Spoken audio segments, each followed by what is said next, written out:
வணக்கம். என்ன செய்து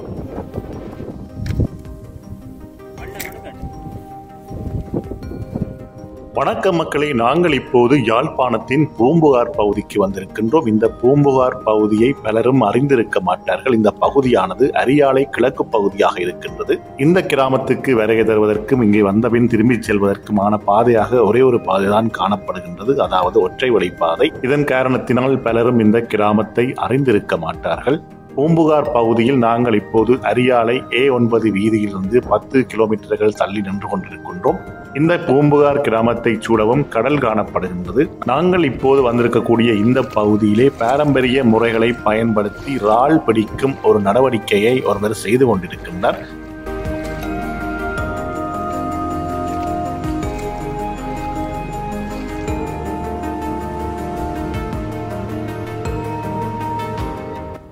இந்த பூம்புகார் பகுதியின் கடலுக்கு மறுபுறமாக தெரியக்கூடிய இடமாக தெனங்கிழப்பு பகுதி இருக்கின்றது.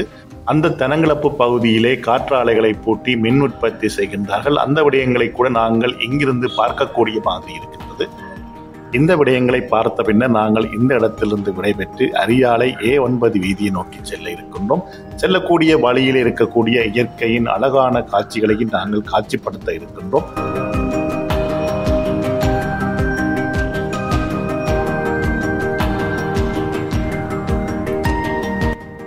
இந்த இடத்துக்கு வருகின்ற வேளையிலே நான் ஒரு விசித்திரமான விடயத்தை அவதானித்தேன். அதாவது பாம்பு போன்று வளைந்து வளைந்து காணப்பட்ட ஒரு தென்னை மரம். அந்த தென்னை மரத்தையும் நான் போகின்ற வழியிலே காட்சிப்படுத்தியவாறு அழகான பச்சை பசேல் வயல்வெளியினூடாக பயணித்து நான் A9 சாலையை அடைய இருக்கின்றேன். உண்மையை சொல்ல போனால் இந்த கிராமம் என்பது அழகான கிராமம் மட்டுமின்றி அமைதியான ஒரு கிராமமாகவும் காணப்படுகின்றது. அதிலும் குறிப்பாக நான் இந்த காட்சிகளை ஒளிப்பதிவு செய்யக்கூடிய காலப்பகுதியானது வயல்களிலே நெற்பயிர்கள் வளர்ந்திருக்கக்கூடிய ஒரு காலப்பகுதியாக இருக்கின்றது. அந்த விடயங்கூட இந்த கிராமத்தின் அழகை இரட்டிப்பாக்கி இருப்பதை காணக்கூடியதாக இருக்கின்றது.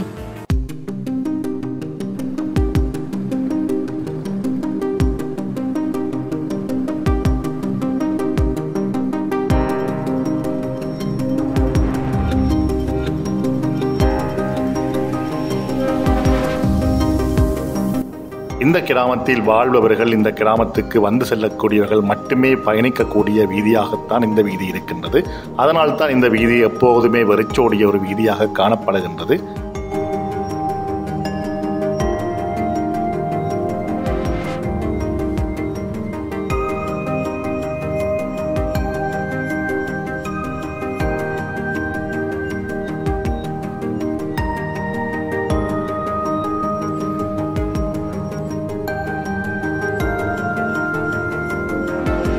நான் ஏற்கனவே குறிப்பிட்டிருந்த அந்த விசித்திரமான தென்னை மரத்தை நோக்கி வந்து கொண்டிருக்கின்றேன். கிட்டத்தட்ட அந்த தென்னை மரத்தை அடைந்து விட்டேன். இதுதான் நான் ஏற்கனவே குறிப்பிட்டிருந்த அந்த தென்னை மரம், விசித்திரமான தென்னை மரம். இந்த தென்னை மரம் பட்டு விட்டது. இருந்த போதிலும் இந்த தென்னை மரத்தின் அமைப்பை பார்க்கின்ற போது கண்களுக்கு ஒரு விசித்திரமான ஒரு அமைப்பாக, இதுவரை எங்கும் காண முடியாத ஒரு அமைப்பாக காட்சி தருகின்றது.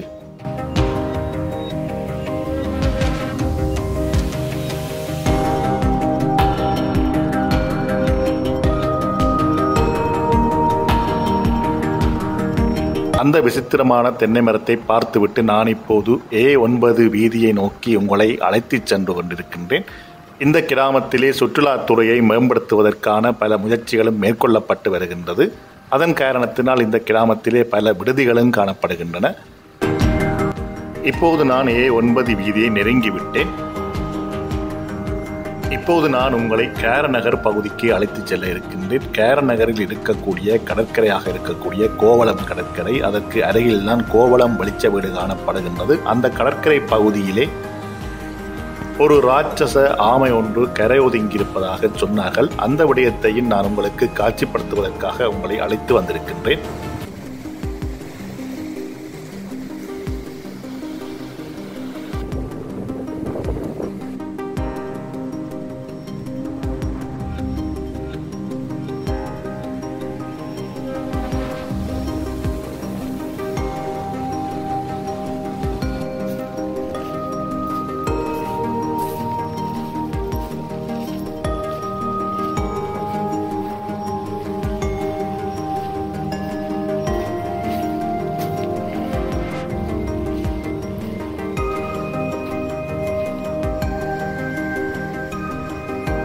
இதுதான் அந்த குறிப்பிட்ட ஆமை. மிக பெரிய ஒரு ஆமையாக இருக்கின்றதே தவிர ராட்சத ஆமை என்று சொல்லும் அளவுக்கு இல்லை.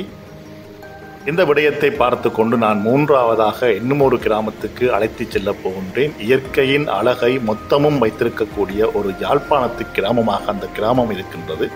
அதிலும் குறிப்பாக ஒரு காலை வேளையிலே அந்த கிராமத்துக்கு செல்லுகின்ற போது யாழ்ப்பாணத்தில் இப்படியும் கிராமங்கள் இருக்கிறதா என்று ஆச்சரியப்பட வைக்கும்.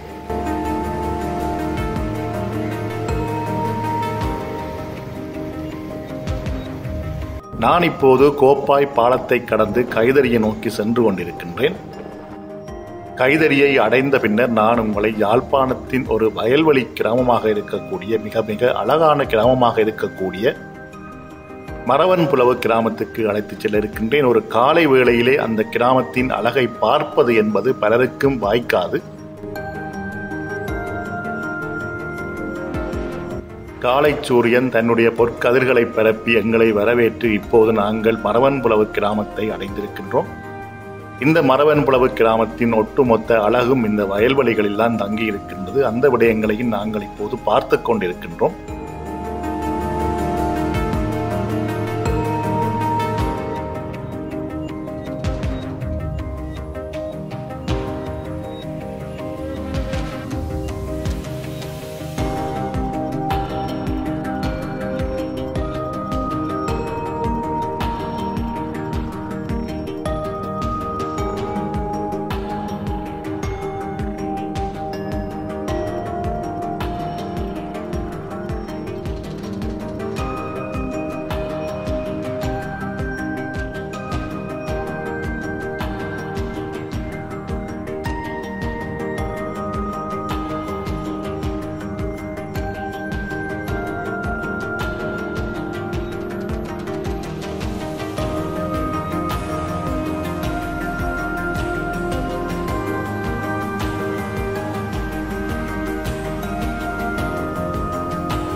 எனவே நண்பர்களே, இந்த காணொளியின் ஊடாக நாங்கள் முதலிலே அழகான பூம்புகார் கிராமத்துக்கு சென்றிருந்தோம். அதன் பிற்பாடு கேரநகருக்கு சென்றிருந்தோம். கேரநகரின் அழகான கடற்கரை, அங்கே கரை ஒதுங்கியிருந்த பெரிய அளவிலான அந்த ஆமையை பார்த்துவிட்டு இப்போது மரவன்புலவு கிராமத்துக்கு வந்து இதன் ஒட்டுமொத்த அழகையும் ரசித்திருக்கின்றோம். இந்த காணொளியானது மனதுக்கு இதமான ஒரு காணொளியாக அமைந்திருக்கும் என நான் நம்புகின்றேன். எனவே நண்பர்களே, மற்றும் ஒரு காணொளியோடு சந்திக்கலாம். நன்றி நண்பர்களே.